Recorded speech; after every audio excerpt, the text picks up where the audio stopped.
Ganun pala yun, no? Pag napapanood mo yung sarili mo na naka-upload na yung video mo, ang dami mo pang gustong i-edit, ang dami pang gustong sabihin na iba. Alam mo sa sarili mo na bitin yung mga pinagsasabi mo dun sa unang version ng gawa mo. In-embrace ko na lang na kahit ang dami kong gustong sabihin, sige, okay na yan, basta in-upload na yan, tapos na.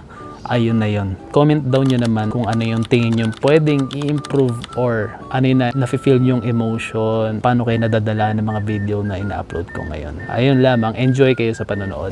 Alam niyo ba kung ano yung misogi? Ito ay ancient Japanese practice daw na kung saan mga tao pupunta sila sa waterfalls sa sobrang lamig na tubig tapos magpapabasa lang sila sa sobrang lamig na pinabagsak ng waterfalls. Tapos alam nila sa sarili nila pwedeng hindi nila kayanin pero i-resist nila na iba-bypass nila yung senses nila na giniginaw sila, nahihirapan sila. Ngayon, sa modern day natin, merong mga gumagawa nito pero hindi dun sa waterfalls.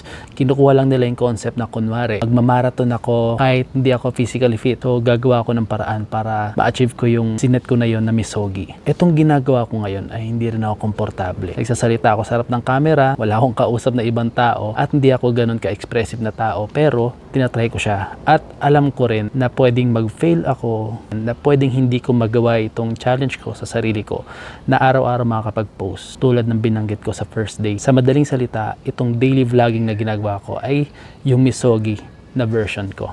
So ayun, na-share ko lang sa inyo. Ito ang day 2 ng ating Random Thoughts.